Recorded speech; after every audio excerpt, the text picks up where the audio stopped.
Hey everybody, it's Patrick Smith again here at the West Virginia Game Developers Expo 2019, the 4th annual, and I'm here with Jay Kidd with Wraith Games. How's it going, Jay? Oh, it's doing amazing.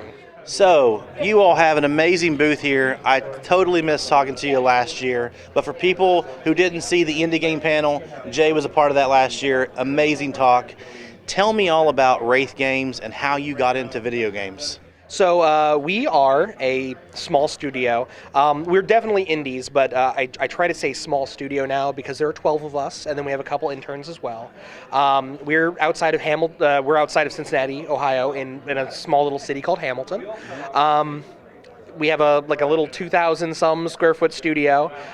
We've been doing this since 2005, so we've been at it for a while. We're an employee-owned, flat management, creator-driven, kind of like a games collective almost. Oh, okay. We're paperless, which is pretty neat. And that's just basically like we went in there like, we want to do things differently than other places. Let's do some cool stuff, and we just did. Sure. So currently, you all have Collapsus on display. I've been seeing all kinds of rave reviews and awards being won for that on Twitter everywhere. Tell the people at home all about Collapsus and how it works, and your noteworthy award-winning game. So Collapsus has actually been in development the last 4 years, but a lot of people will probably know it from being a lot older than that, because it started off as this little prototype that we did all the way back in 2006. Now, the cool thing about that is that was actually a gift for one of my moms. She was really into puzzle games, and so she was there and like playing a lot of like Alchemy, if you remember Alchemy from PopCap Games. Oh, yeah. And so, like, I wanted to make a puzzle game for her. You know, just like, hey, Mom, here you go. It's great. Well, the thing is that 2006 is very telling because this was before Google bought YouTube, meaning the only thing on YouTube was like, hello, and this is my trip to a zoo. Yeah. Here's fuzzy video. Hey. So I wanted to make a game like Bejeweled, but I had never seen Bejeweled played. Ever.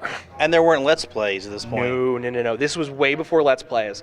And so I saw screenshots, these little tiny fuzzy screenshots on Google Images, and I thought to myself, I'm like, how can I deconstruct this game to figure out how I would play it? And it had never even occurred to me that like swapping blocks was even an option.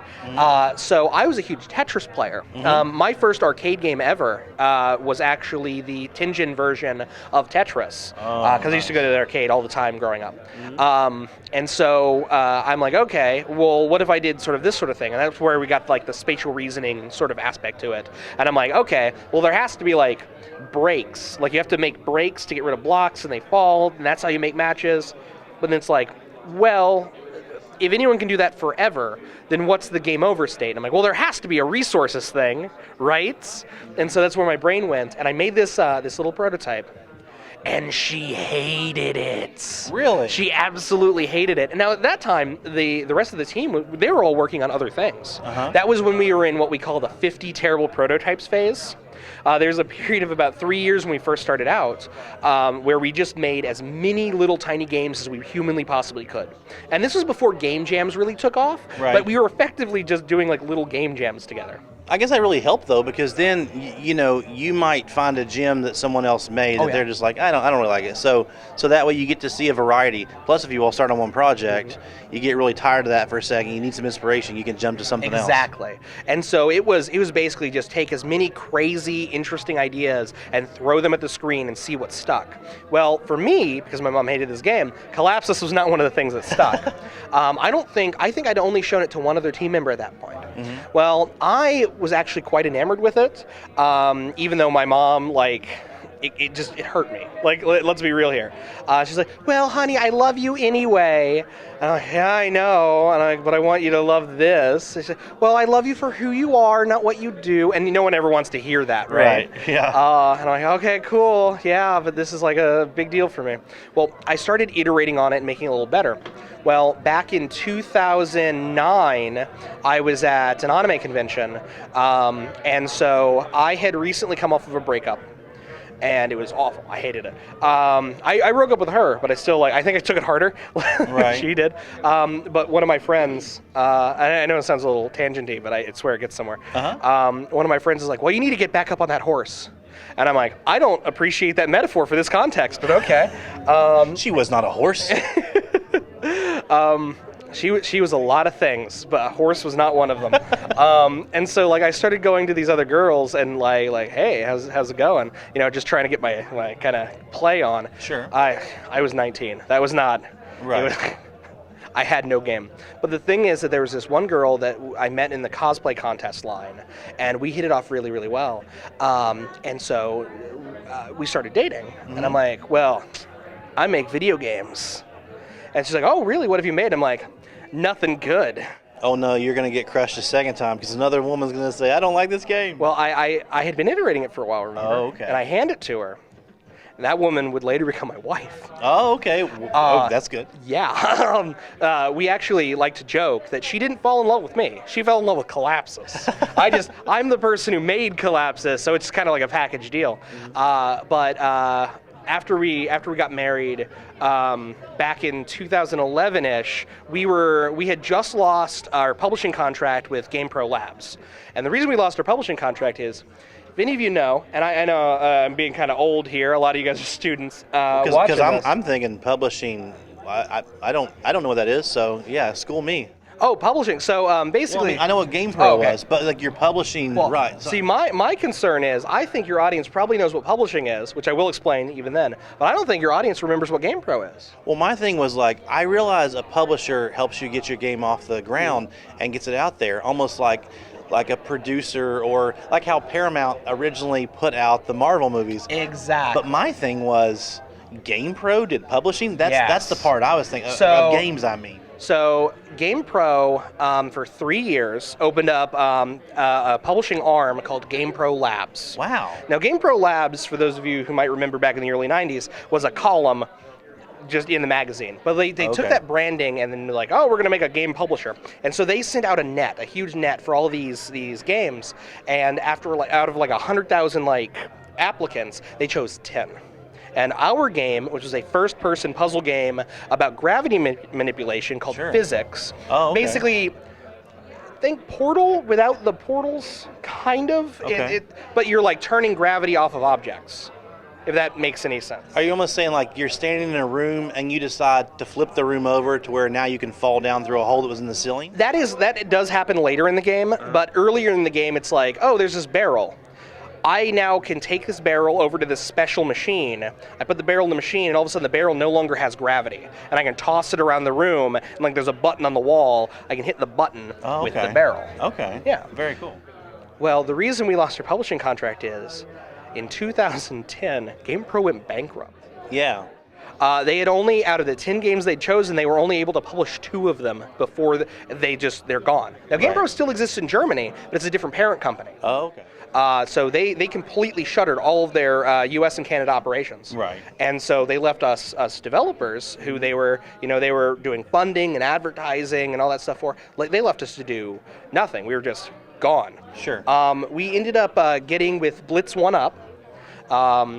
We were in the early days of getting a contract off the ground, and that was done by Blitz Games. Blitz 1-Up then went bankrupt. So we're cursed, basically. Yeah, we can't have a publisher. This must be a sign or something.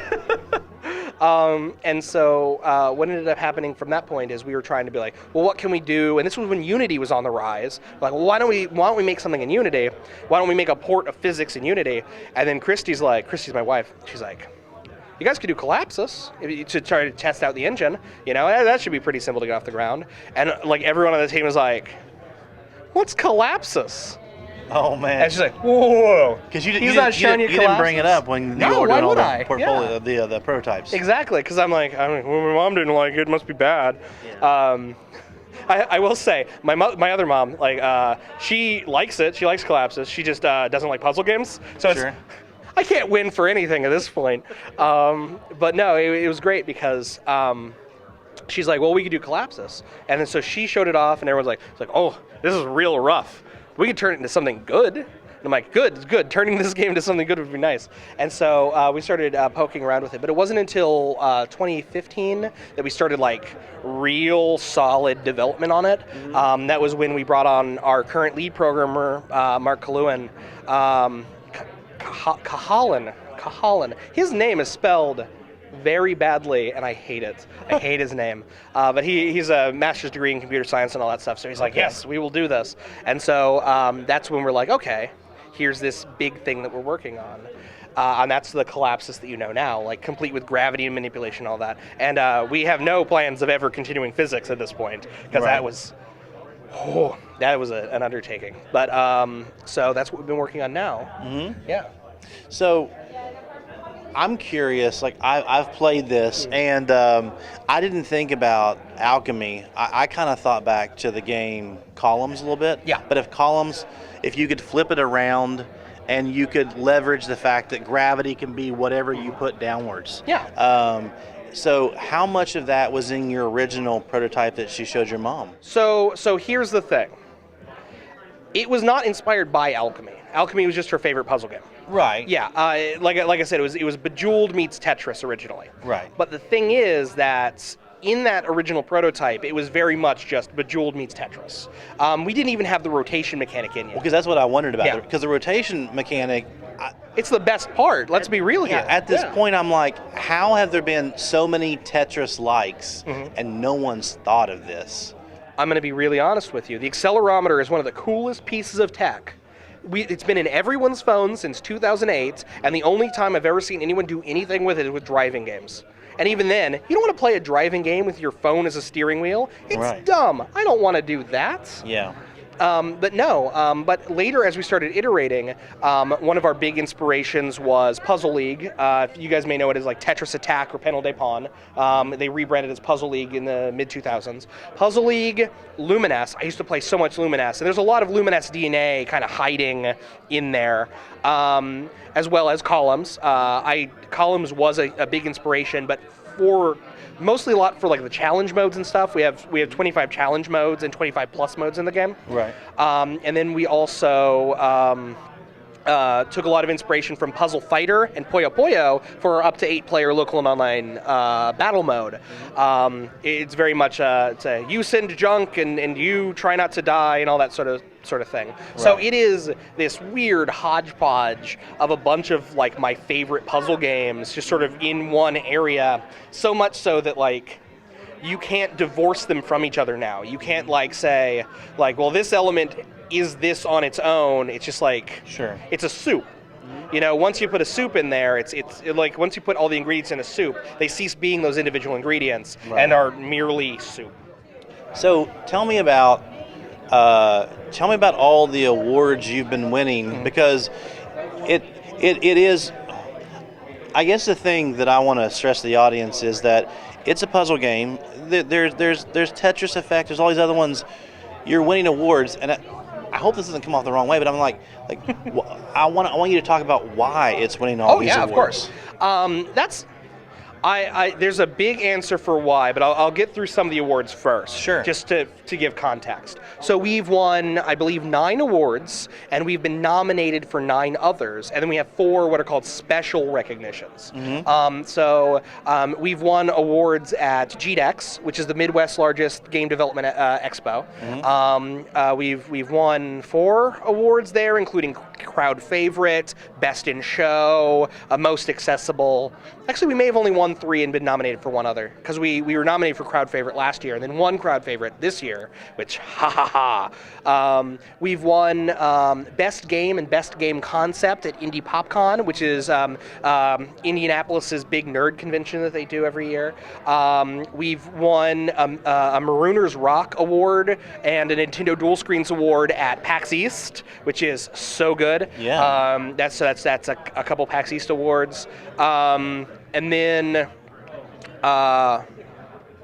Yeah, I have a brain. I swear, it's not soup. Also, Well, I mean, it's with the amount of awards you've won, it's There. okay if you forget about one or two of them. there's a big page full of laurel wreaths, and I'm very happy. But every time I get another one, it's like now I have to reformat this page. Right. So I think we call that first world problems. Yeah. But on nominations, we were finalists at GDC's The Label, which was really cool. Yeah. That was the Indie Game Showdown.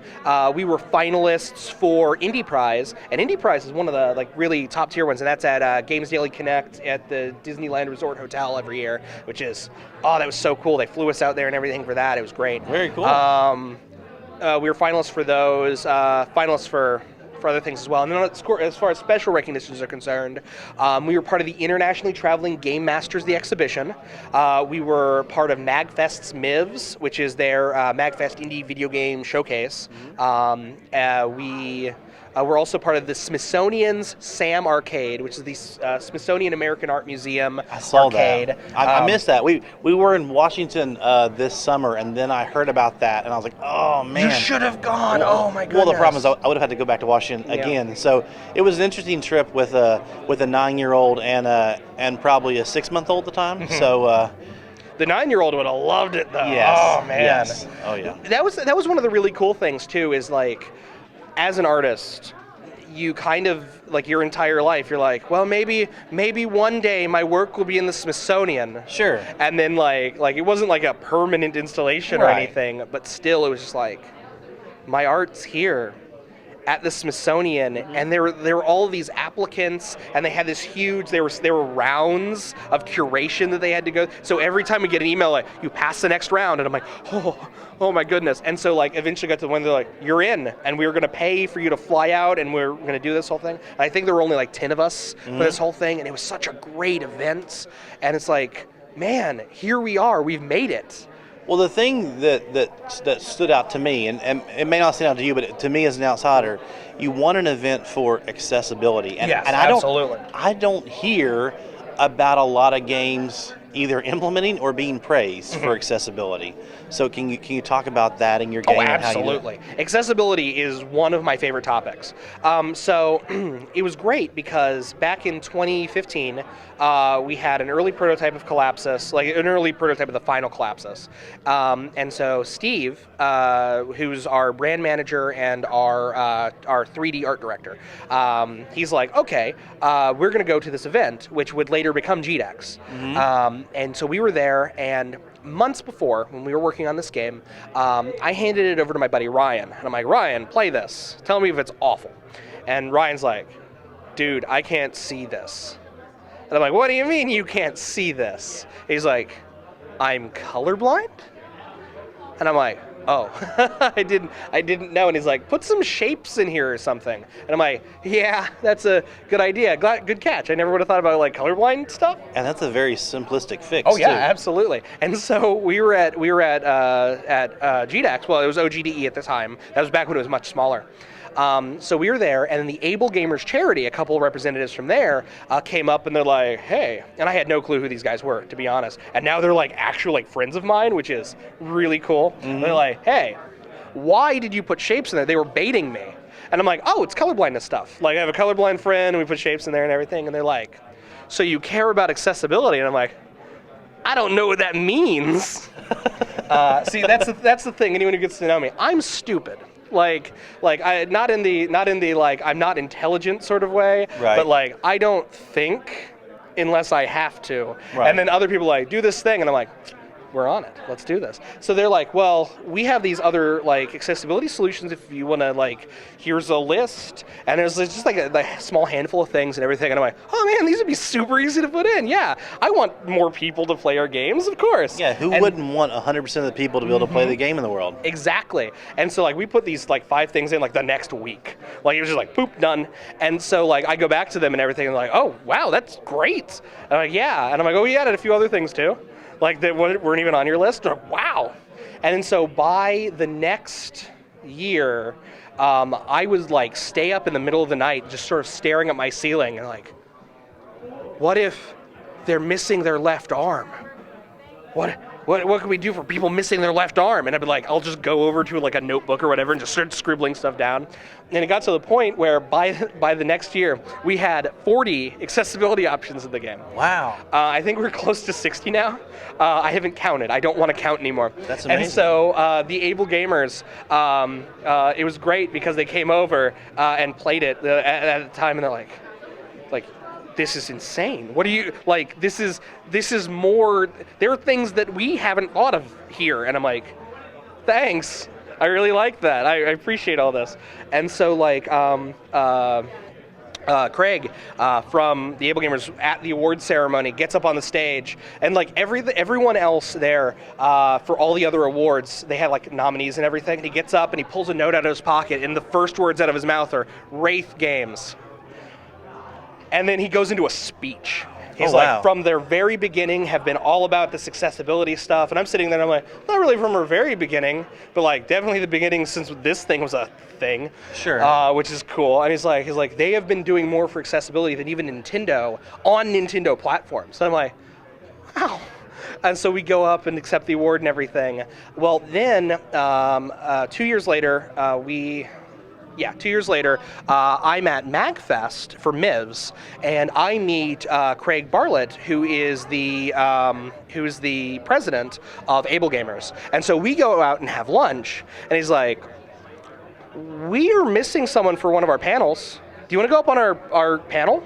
And I'm like, yes, please. And so we go up, and so I'm there with the president of Able Gamers and the MagFest Able Gamers accessibility staff member, and then a games accessibility professor. And so we're there, and we just talk about it. And then, not Craig Bartlett, Mark Bartlett. Sorry. And then Mark is just like using Collapsus as his example piece for all this stuff. And I was just so honored. And then afterwards he's like, oh, by the way, do you have a Microsoft accessibility controller? I'm like, no. And he's like, here's one. Nice.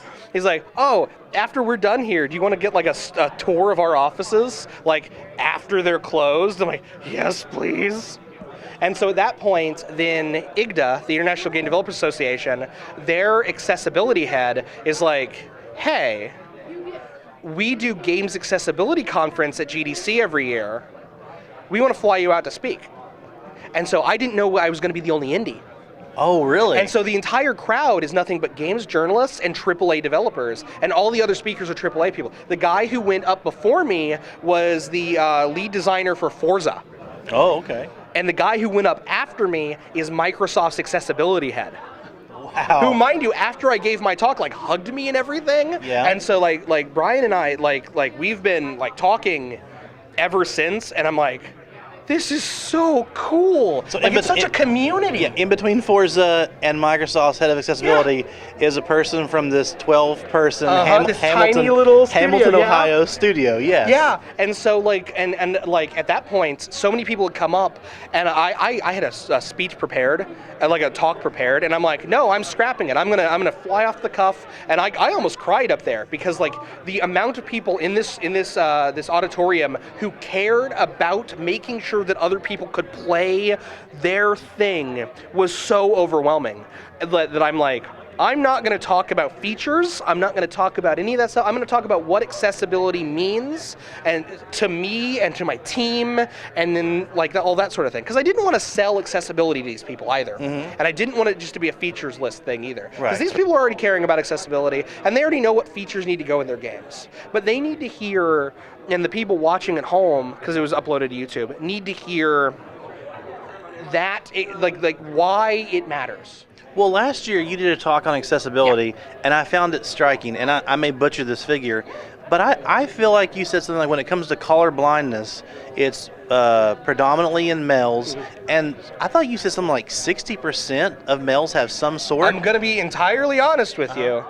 I don't have my notes on me, so I don't remember what I had said. What I remember hearing, though, is a majority of males have it, and if everyone usually I don't think it's a majority. But again, I don't have my notes, so I'm worthless right now. Yeah, and I'm butchering it too. But my biggest aspect of thinking was that's a giant group of people. Yeah, there's a lot of colorblindness in guys. And for people that don't know, like, the sheer fact that you play a game where the enemies are red and the good guys are green. Think Luke Skywalker and Darth Vader. How do you know what color their lightsabers are? You don't. That's the problem. And that's the craziest thing. We always think of green being good, probably because of Star Wars. Oh, yeah. Luke Skywalker, Obi-Wan Kenobi having green, blue lightsabers, Darth Vader having a red lightsaber. That's a big thing in WoW, too. Yeah. It's like, oh, the good guys are green and the red guys are red, or the bad guys are red, and it's like, oh, and if they're all my gray, map is useless now. Yeah, if they're all gray, how do I know when my enemies are close and when my friends are far away? Like, it was actually really funny. My wife, like, we knew she had a bevy of other, like, issues. Like, she's partially deaf and stuff. But, like, because of our work in accessibility now, she's like, I need to go get myself tested for colorblindness. And my wife is partially colorblind. Oh, wow. Like, yeah. She has, I can't remember what type it is. I don't think it's deuteranopia, but which is pretty rare in women already. Right. But she's like, I never even knew this was a problem until I got tested. And I'm like, yeah, it's crazy. So with Collapsus right now, if people are hearing this, if they're seeing it, they're like, this looks really cool. What platforms is it out for? What is it coming out for? So Collapsus is not, technically speaking, out yet. Oh, okay. We've released an early access build on our website. It's actually much older than the build here, and the build here is actually much older than the build we currently have in our studios. Okay. It's just also not stable. We don't want to subject wonderful attendees to Fair enough. Broken games. So basically the point is it looks prettier. It's just also occasionally a nightmare to play because that's how it works. So you can play the web build and it's stable and everything. Just know that there's going to be a lot more stuff in it than even. So where is that web build currently? That's currently on our wraithgames.com website. Okay. But when the game comes out, we are confirmed for Switch, PS4, PS Vita, Xbox One, iOS, Android, Fire Tablet, Windows Phone, Mac, Linux, PC. We were Steam greenlit back when that was still a thing, and that we've been grandfathered into that. I don't think I've heard any devices. I mean, short of you going back to the N-Gage, I can't think of a device that you all are going to build a hit. We have been working on some experiments with some retro consoles. Right. Technically speaking, until Nintendo says no, and we're coming close to that line, we're actually still releasing on Wii U and 3DS as well. Oh, cool. But we're gonna be pushing it close. Nintendo literally any day now could be like, and nope, we are no longer accepting submissions. Sure. But we have our dev kits and we have builds for them. We're just waiting to see if we're still allowed to. We're also doing a physical arcade cabinet release, so Really? people can pay a few $1,000s and get an arcade cabinet, or go to a local arcade and play it there. Are you all doing that yourself, or are you teaming up with someone like 1UP, or were they even in your mind when you were thinking about it physical? It is so hard to market a puzzle game to people in general. Now, luckily for consoles and everything, we're releasing in 10 different languages worldwide on the same day. We don't have a release date yet, unfortunately. But that is with our publisher, Ratalaika Games. And they do a lot of stuff on Switch and PlayStation and everything. As far as our arcade cabinet is concerned, we do have a partner. We're not allowed to say who they are until they make the announcement, however. Okay, fair enough. But we are not doing our own manufacturing. Well, can you tell me this? Are we looking for an arcade cabinet? Are we looking at Street Fighter 2-player, or are we looking at X-Men 4-player? It is 4-player. Oh, yes. That is now, amazing. The sad part is that obviously Collapsus itself can support 8 players. Sure. So the arcade cabinet is only 4 players, but still, that's 4 players. That would be amazing. It's real nice. Yeah. Well, fantastic. And finally, if people want to see more about this right now, what are the social media, the website links? Where they need to be looking? So on Twitter is where we are most active, at WRAITHGAMES. We are on Facebook. However, Facebook is not the best place to promote your indie games. Sure. Twitter has a great games community that is already existing. That's where people have come to expect games. I also find on Facebook, sometimes not all your posts get filtered to your followers, which doesn't make sense. Twitter does that. Yeah, Twitter tries to make sure that everything is seen, even if it's not in the correct order. Right. But Facebook, unless you have everything, unless you have all posts selected, it won't show you everything. And even then, it'll just conveniently forget that you have all posts selected sometimes. We are also on Instagram. Steve is actually trying to start doing more Instagram posts. We have a big old backlog of photos from events and stuff. Cool. It's not we had a whole bunch of posts for a while. Then we started being like, okay, dev first, post later.